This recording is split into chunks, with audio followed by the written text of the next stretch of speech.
Hello నమస్తే, welcome to Anantha TV.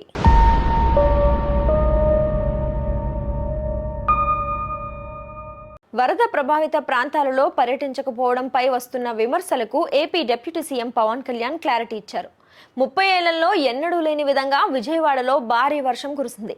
శుక్రవారం రాత్రి మొదలైన వర్షం శనివారం అర్ధరాత్రి దాకా కొనసాగింది.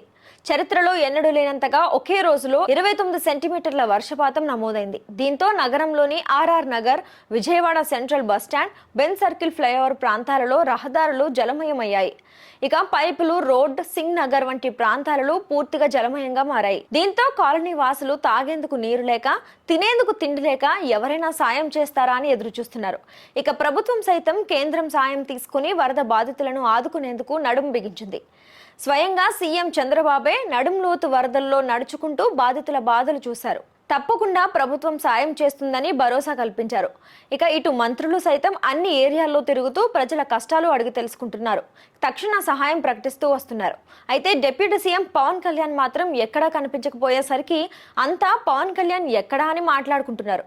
అధికారం లేనప్పుడు నిత్యం ప్రజల మధ్య ఉండే పవన్ ఇప్పుడు ప్రజలు పీకల్లోతు కష్టాల్లో ఉన్నప్పుడు కనిపించడం లేదు అని ప్రశ్నిస్తున్నారు. సెప్టెంబర్ 2న పవన్ కళ్యాణ్ పుట్టినరోజు. దీంతో ఆయన రాష్ట్రంలోనే ఉన్నారా, విదేశాలకు వెళ్లారా అని మాట్లాడుకోవడం మొదలు పెట్టేశారు. ఇక ఈ క్రమంలో తాను పర్యటించకపోవడంపై పవన్ కళ్యాణ్ క్లారిటీ ఇచ్చారు. నేను పర్యటించాలని అనుకున్నా, నా వల్ల సహాయక చర్యలకు ఆటంకం కలుగుతుందేమోనని భావించి వెళ్ళలేదు. నా పర్యటన సహాయపడేలా ఉండాలే తప్ప అదనపు భారం కాకూడదు. నేను రాలేదని కొందరు నిందలు వేస్తారు, అంతే తప్ప ఇంకేం ఉండదు. విపత్తు సమయంలో నిందల కంటే ప్రజాసేవ చేయడమే ముఖ్యమని పవన్ వెల్లడించారు. ఇక అలాగే వరద బాధితులకు ₹1,00,00,000 విరాళం కూడా ప్రకటించారు. వరద తీవ్రత, సహాయక చర్యలపై ఆయన రాష్ట్ర విపత్తుల కార్యాలయంలో సమీక్ష నిర్వహించారు. గత ప్రభుత్వం ప్రాజెక్టుల పట్ల నిర్లక్ష్యం వహించింది, అందుకే ఇబ్బందులు తలెత్తుతున్నాయని, ఆర్మీ సహాయంతో బాధితులకు సాయం అందిస్తున్నామని, బుడుమేరు నిర్వహణ సక్రమంగా లేక వరద పోటెత్తింది, మరికొంత వరద వచ్చుంటే పెను ప్రమాదం జరుగుండేది అని ఆయన పేర్కొన్నారు. అనుకున్నప్పుడు అందరూ ఏమన్నారంటే, మీరు వస్తే ఇది మాకు ఈ రిలీఫ్ ఆపరేషన్స్కి ఇబ్బంది అయిపోద్ది, మాకు దయచేసి మీరు ఈ రిలీఫ్ ఆపరేషన్ మీరు అడ్డం అయిపోతారని చెప్పేసి వారి సూచన మేరకు నేను ఆగిపోవాల్సి వచ్చింది.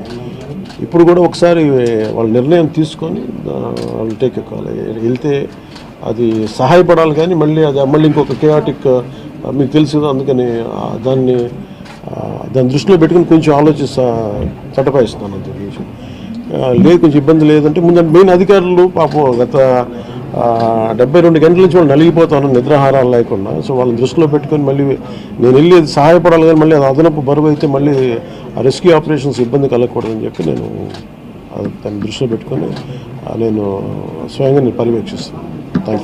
4 రోజులుగా పవన్ కళ్యాణ్ ఉప ముఖ్యమంత్రి రాలేదు, ఎక్కడ రాడని చెప్పి విపక్షాలు ఆరోపణ చేస్తున్నాయి, బాధితులను పట్టించుకోలేదని చెప్పేసి ఆరోపిస్తున్నాయి. ఏం చెప్తారు? ఫిజికల్గా మీకు కనిపించడం పద్ధతి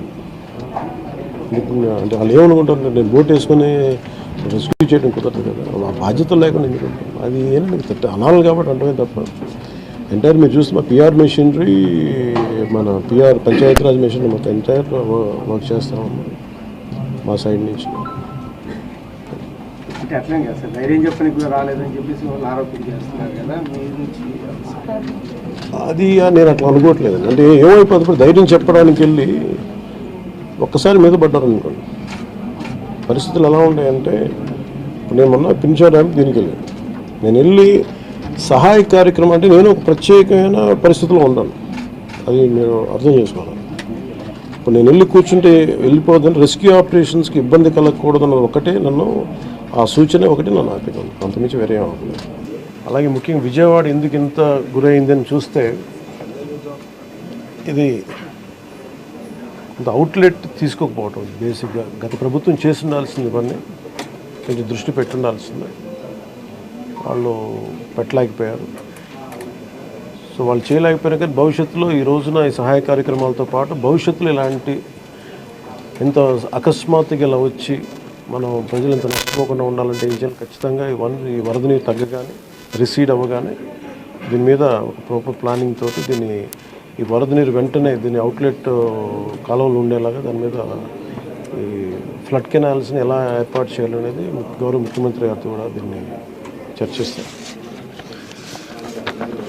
ఇందాక కూడా మాట్లాడుతూ ఉంటే ఇన్ఫర్మేషన్ ఏమంటే బుడమేరుకు సంబంధించి కొంత గత ప్రభుత్వం కంప్లీట్గా విస్మరించింది ఈ ప్రాజెక్ట్స్ని. చాలా ఇప్పుడు మీరు చూస్తే మొన్న వాళ్ళ ప్రభుత్వం ఉన్నప్పుడు కూడా ఈ మన అన్నమయ్య ప్రాంతానికి పింఛా డ్యామ్ కూడా సరిగ్గా మెయింటెనెన్స్ చేయలేక, ప్రత్యేకించి నేను క్షేత్రస్థాయిలో ఈరోజు అందరితో మాట్లాడుతున్నా ఒకటే అనిపించింది, ఇంకా చెయ్యాలి, దీనికి ఇంకొంచెం నా వంతు సహాయం సరిపోవట్లేదు, ఇంకా చేయాలనిపించింది. సో దాదాపు 400 పంచాయతీలు అనుకుంటే నేను ఒక్కొక్క పంచాయతీకి వ్యక్తిగతంగా నా తరపు నుంచి 1 లక్ష రూపాయలు